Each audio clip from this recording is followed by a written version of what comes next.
Hey, welcome back to the channel. Thank you so much for checking out this video. Hope you're having a fantastic day. Shout out to the 19. So, folks, Paige Bueckers, you may have heard of her, women's basketball player at UConn. She was supposedly Caitlin Clark before Caitlin Clark. She was National Player of the Year her freshman season, even though Caitlin Clark actually had a much better year, which was kind of odd. But I think it was one of those things that was sort of predetermined, the way Asia Wilson's MVP was this past year in the WNBA.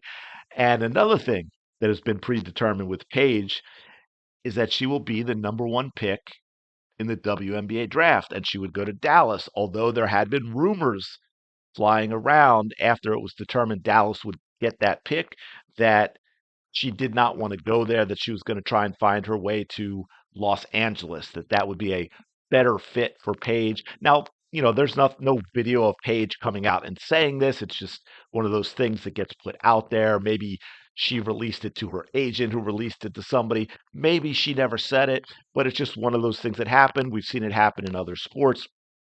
Now, interestingly enough, which is what we're going to get into here, that could turn out to be a reality either way.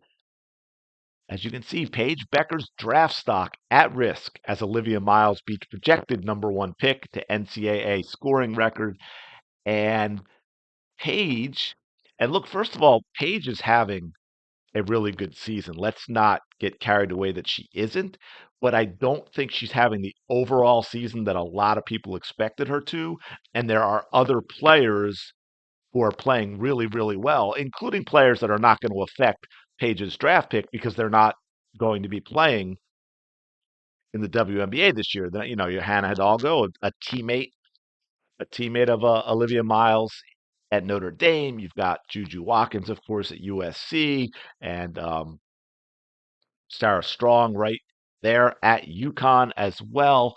But Olivia Miles has been playing really, really good basketball.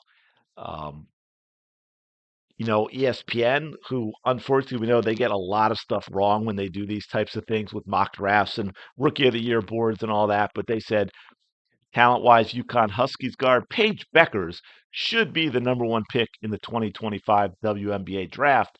Unfortunately, with the way Olivia Miles is playing, that might not happen. Now, look, let me just say this up front. I think, barring anything crazy, like, knock on wood, God forbid it would happen. I hope it doesn't. Let me be clear.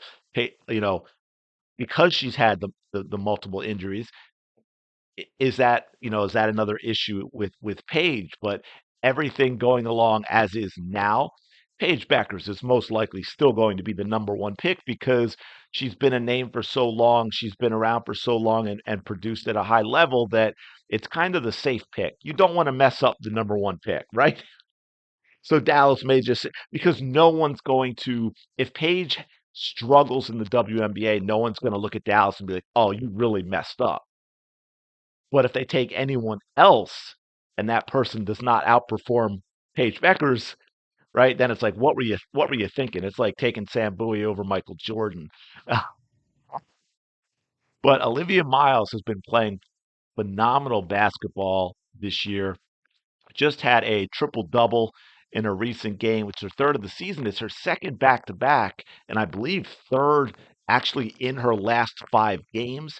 As I put out in a tweet the other day, she's the career active leader in assists at 6.8 per game, which, by the way, just for those who don't know, Caitlin Clark averaged 7.1 per game as a freshman. Her next 3 years, she was never below 8. I think it was 8 as a sophomore, 8.2 or 3, something like that as a junior, and 8.6 as a senior. And all 3 of those years, she led the league. Just again, to go about the absolute complete dominance. But Olivia Miles she's, how do I want to put this? She's not the scorer that Caitlin Clark is, and she doesn't take nearly as many shots, but she is the stat stuffer in terms of a guard that will score, rebound, and get assists, which scores why she's a triple double threat. Um, I sit here fifth triple double of her career. Oh, okay, and that was her fifth then. As I said, that's now she's got, I believe, and we'll take a look because there's something else really interesting I want to show you about this. Now again, it talks about Bueckers all but confirmed to be Dallas Wings' first pick, right? Like I said, it's a safe pick for Dallas. If they pick anybody else and Paige has the career a lot of people think she's going to have, then it's like, what were you thinking, Dallas? So it's not going to be easy to unseat her from that. She is playing well overall. She's scoring points. She's very, very efficient. I will say that. Now she gets a lot of open shots. She's got a lot of talent around her, but because of that, she's efficient. But she's not playing the way she's played in the past. And what I mean by that is if we go look, and let's just look at her last 5 games, right? Now, you can see the points 24, 27, 22, 23, and then 12. The 12's not so great, but the other games she's shooting well. Now she hasn't been shooting well from three lately, but slumps happen. 5 of 17 in the last 3 games. But here's what's really interesting because you saw, I think it said, what is Paige averaging? What was it, 4.5 rebounds a game? Look at her last 5 games. She's averaging 3 per game. 4, 4, 3, 2, 2. And here's the wild thing for me with Paige Bueckers, which is why I think there is a bigger issue. I don't know if it's Gino and the way he's coaching, if it's the system has changed in some way. But Paige Bueckers, don't forget, and Gino himself said, right? The one thing that's different from her than Caitlin is Paige is a facilitator, right? That's what Gino says. She is a better passer. She is going to facilitate the offense of her teammates. And yet again, look at the last 5 games: assists 1, 4, 2, 2, 2. 11 assists in 5 games, barely over 2 assists per game. So obviously there's something different with the way Paige Bueckers has been playing lately, but we'll see. But I thought it was really interesting because here, like, check this out. Here's what I mean about um, Olivia's numbers. I love when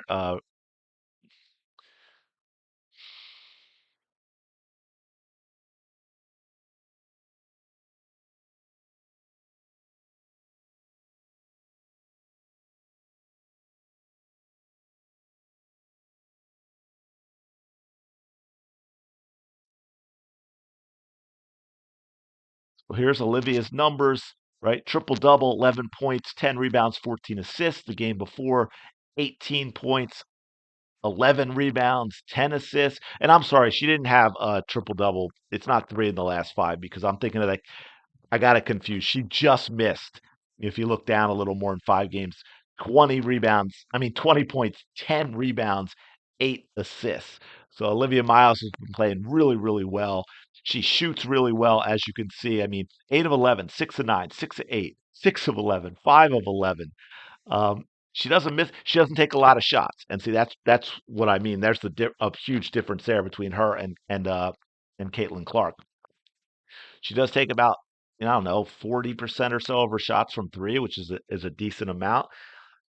But she's a stat stuffer. She's a distributor. She gets rebounds. She kind of does a little bit of all. Like, other than Caitlin Clark would take more shots and probably have a few more points, those stat lines are very reminiscent of Caitlin Clark and much better overall if you're looking at the big picture than Paige Bueckers lately. But still got a lot of basketball to go. Like I said, Dallas is probably, I mean, unless there's something wild goes on the rest of the season, uh, I don't think Dallas is going to risk not taking Paige Bueckers. Like when you have someone who's the consensus #1 overall pick and has been for a while, it's difficult for a team to take a chance on someone else, even if inside the organization they might be leaning that way. But I just thought it was kind of interesting that we're even having that discussion, that's something that's even being put out by the media, right? Not by me, not by Caitlin Clark fans on X, but actually out in the media say, hey, Paige might not be the #1 pick in terms of how players are playing right now. So we'll see what happens. But let me know your thoughts in the comments below. Thank you so much for checking out this video. I really do appreciate it. Don't forget to like, comment, and subscribe. It really does help out a lot, and I will talk to you later.